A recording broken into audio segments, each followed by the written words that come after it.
legends of giant animals in the North Woods, sacred legends secretly passed down for generations by indigenous tribal elders.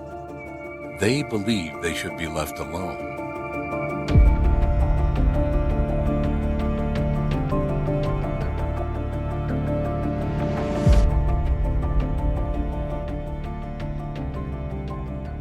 So it was a long winter, and we did everything we could to kind of research it. Dane and I and Elroy kind of teamed up and started thinking about, okay, once spring comes and the ice goes off, what do we do from there? Pete showed me the footage of when whatever it was took the bait and just ripped that rope. I couldn't believe it. I was very intrigued because I grew up on Lake Minnetonka and I've seen a lot of strange things in the water, and it just really caught my imagination, so I wanted to help. It's like, wherever I can help, man, let's go find this thing. Zoom meeting. Let's find out more about this turtle. We gotta let him in. Okay. Hey, how's it going? Hey, really good. Good to see you, man. So we found the golden goose egg. We had searched for an expert to talk to. We found Jordan, who's an amazing biologist. Could you start by just giving us a little bit of your background? Sure. So I'm Jordan Gray, Communication and Outreach Coordinator with the Turtle Survival Alliance, a global nonprofit. This is an infographic that just gives you an idea of where we work, and we are continuing to expand. I have a background in biology, zoology, worked with turtles and tortoises basically the entirety of my life. Alligator snapping turtles, can you comment about where they've been found thus far? The alligator snapping turtle is native to the southeast and south central United States. However, its population does go up the Mississippi River Valley. It wasn't until 2017 that a wild alligator snapping turtle was seen in western Illinois for the first time in 30 years. He was just this wealth of information. This is the guy that can tell us everything we need to know about turtles. What do alligator snapping turtles eat? We think of them actually as the vulture of their aquatic community. So they do eat both animal and plant matter. They will actively hunt for things like frogs, fishes, ducklings. Much of their time is spent cruising the waterways during nocturnal or nighttime hours, looking for easy food sources. They are an opportunistic predator as well as an ambush predator. Many people who have seen alligator snapping turtles would see them with their mouths agape, like this. When it comes to carrion dead items, naturally the animal is no longer alive, it's no longer fighting back, and so they can sit there and feast on that animal at their will. These animals can attain very large sizes. Some records are over 200 pounds. Some large male alligator snapping turtles are believed to bite down with a pressure of about 1,000 pounds per square inch. Wow. And just to give you an idea, that's about 350 pounds per square inch stronger than the bite of a bull shark, which is generally regarded as the world's most dangerous shark. Wow. Whether this is a large turtle, whether this isn't, it still intrigues people. And, we want people to be intrigued by turtles. They are the number one order of vertebrates faced with extinction risk right now, and a lot of people are unaware of that. This is a group of animals that have evolved here on Earth for about 260 million years. When many other types of animals came and went, turtles persisted. This is not an aggressive species. I've been in the water countless times with them. And I never feel threatened by this species in the water. You've just provided us with some amazing information that's been great, because we've been wondering for the last year about a lot of this stuff, and now all of a sudden somebody's sitting here telling us exactly what we Yeah. kind of wanted to learn and need to know. So this has already been like amazing. Obviously, he knows more about turtles than probably anybody on the planet, and he was skeptical. You know, he looked at the one picture, he's intrigued with the first picture. Yeah, that's a large creature there. Yeah, I mean, I'm intrigued. I appreciated that because I was too. I mean, it's like, what is that thing? He had basically the same reaction I did. I'm still not seeing an alligator snapping turtle in this photo. That's why we want to get your perspective on this thing. You know, maybe it's something else. You know, maybe it's a hybrid. Maybe it escaped from some mad scientist's lab. If anything, he got me more excited about trying to figure out what it was, why it's there, and how it got that frickin' big. I think we should still keep moving forward and find out. We were all kind of thinking, let's figure out what this thing is and be conservation minded. I knew from talking to Troy that he had a different idea, and he had was adamantly I want to find this thing and I want to kill it. The rift was upsetting. I mean, because, I like these guys, we had fun together. I thought we were getting someplace, Was I agitated? Oh, yes. Did I take it personal? No. They had their beliefs, I had mine. I don't think they understood what they're dealing with. Troy turns around and he finds somebody else to help him, and they set about trying to plan and figure out how to find this thing and how to kill it. After these guys bailed on me, I went and called one of my really closest friends, Bob. Bob's solid as he can come. So I told Bob what I was thinking, what I thought, and Bob was agreed with me. So we started on this procedure. How would we hunt this thing down? How would we kill this thing? I mean, because we're starting looking at the mass size. We actually talked about doing tanninite and actually killing this thing to kind of protect everything around. It's a pressure explosive. It is not a flame explosive, because it's one of the most safest explosives. So we went up north and we borrowed a big 50 caliber gun, and we set up some tanninite and did a practice shot of it. It's like smoking when you're filling up your car, I've seen people do that. I watch a guy light a cigarette he's doing this, and he's doing this, and we're like, no wonder why guys die earlier than women. I think we usually use about 4 of these in here. Okay, so you put 4. For each one of those, we put 1 of these Okay. and mix the 2 together. You got to get the tab out of there. I'm glad you're the chemical guy. This is actually the activation for the catalyst. Lost count. In order to make it all the same consistency. So we're going to do 4. You put in 1 already? I put in 1. 4. 38 pounds. So it gets a nice consistency. Just kind of like that. The reason why we're doing this, you can't pick out its vitals. We're a typical animal. When you hunt, you have a pretty vital thing. So we're figuring what we'll do is we'll bait it, you get him up, you'll put this underneath it, you'll dig it out, so when he comes up, then you'll shoot through and you'll blow him up from the bottom. Plus the shell's extremely hard. Yeah. You have to get through the shell. I think it's kind of the same as a frickin' buffalo, where you have almost 6 inches of shell that's almost hard to penetrate.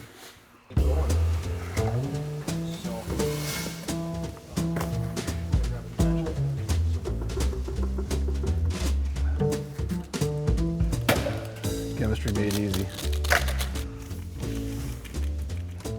Next, we're going to take this thing out to a shooting range to make sure we get the effect that we want, since we're going to do it different than we normally would. Because normally most people put this on top of the ground. We need it in the ground, because that's the only way we really get this. So we're going to have to shoot down to cause the explosion, so it's going to shoot up. My belief is we'll vaporize it. So Troy and I have known each other for probably, what, 15 years? Oh, 15? 2003 we met. 2003, yeah. Just for your motorcycle accident. Yep. We went on a motorcycle trip out to Colorado together. We took our significant others and did a 1-week trip through the Colorado mountains on the motorcycle, and then we've been together ever since that. And we've had a lot of interests. We've basically become very good hunting partners. Hunting is kind of a release for us, so sitting out in the woods is very peaceful, And you know, we always try to do the right thing for nature and make the right decisions. And throughout the years, I've really appreciated the way Troy hunts because he has the same values as I do. Sometimes it's just all about the hunt. It's not about coming back with a trophy or anything like that. And that's the way Troy is. He's an upstanding kind of guy. We've been on many crazy hunts before. Some we can talk about, some we can't. Then what I did is already, you pick up some road kills because I knew that this spring, you know, I was trying to move this thing. So we'll put it in, like I said, small swamps again, because I figure it's got to be living in the swamps.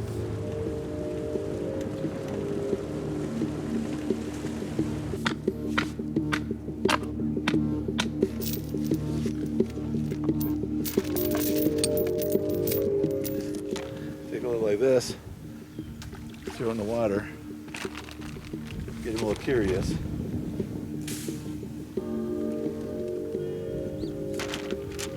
Because when you're baiting, the idea is you're not going to capture them. You're just trying to get them to some place to eat and to sit. And what you want to do is you get him on a bait station, and he sits here, you know, for a day or two, and also he becomes very comfortable with eating here. You just realize there's food there. He doesn't understand why, but he doesn't really need to know why. So he associates your scent with meat or with food.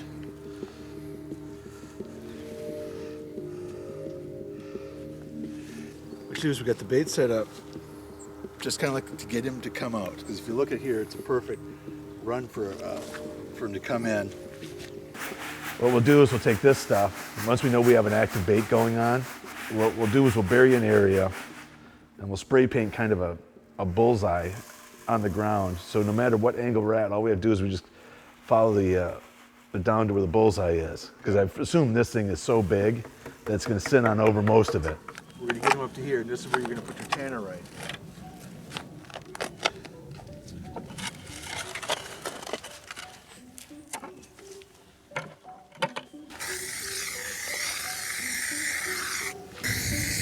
You can locate the explosive. The reason why we have these lines, it's from a distance, you still need to, you're shooting a specific spot. You need to kind of mark where that thing is, so when you pick it up with the scope, you know pretty much right where that explosive is sitting. The reason I mark it number 7 on the ground is so we're not constantly disturbing this. We'll take a drone over top of it for quite a distance and then get a couple of these checked out at once. The trick is that we got to get this thing before it gets to the big water. So I'm hoping to get it within the next, I'd figure we've got probably about a month, month and a half to 2 months tops. So this is going to take us a lot of effort to get this thing pulled off.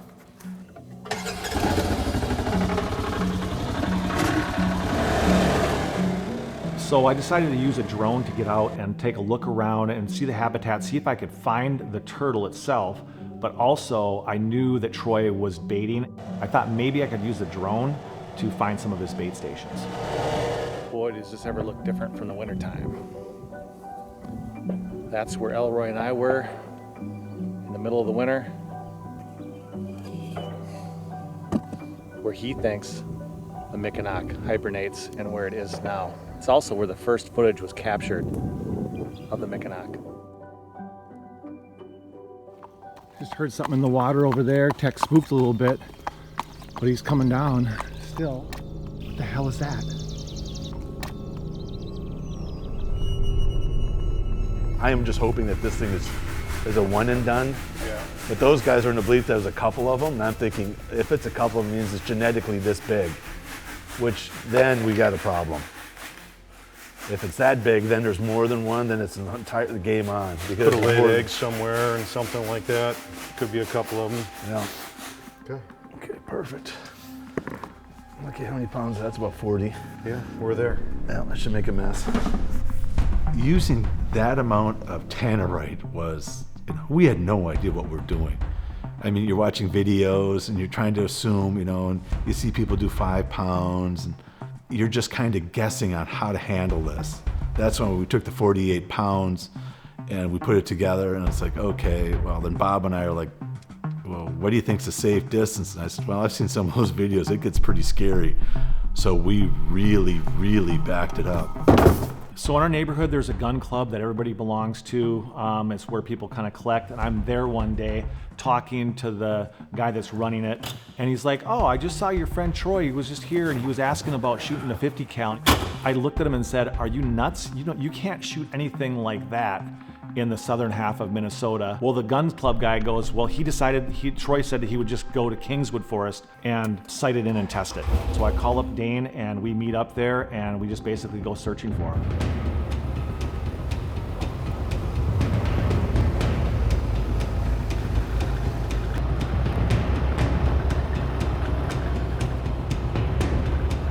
So what you're gonna see is that stuff out over here and things like that,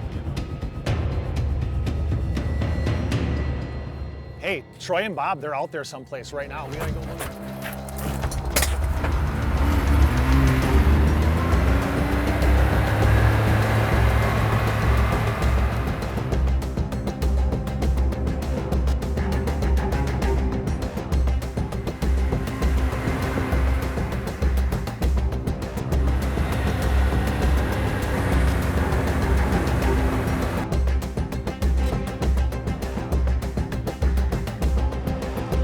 You look like Mickey Mouse. There you go. You got everything. You got some active rounds. I got this here. She's loaded already. She's loaded? Yeah, it's loaded. It's got the things in there. We'll go set this up. Go shoot our special target down there.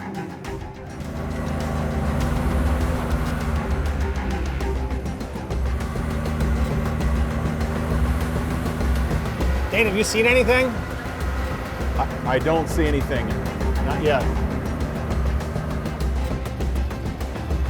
Meet me over by the boardwalk.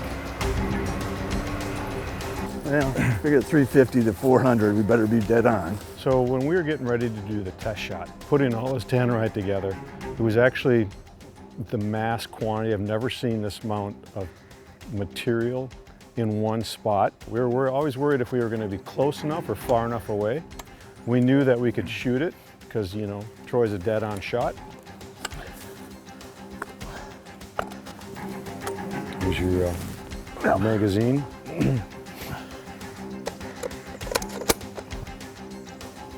So normal range is, what, a couple miles? Supposedly 4 miles. 4 miles? So we need to make sure that we're accurate at, 290 to 300 yards.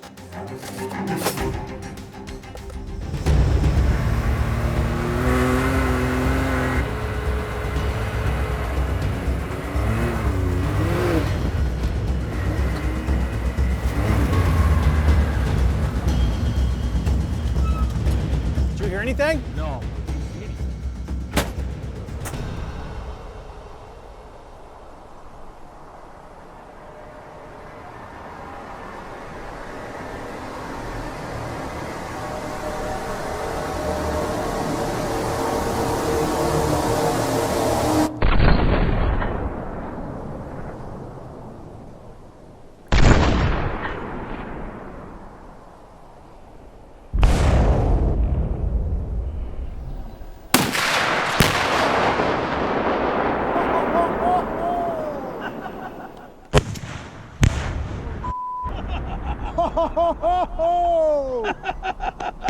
I think we got him. I think you got him too.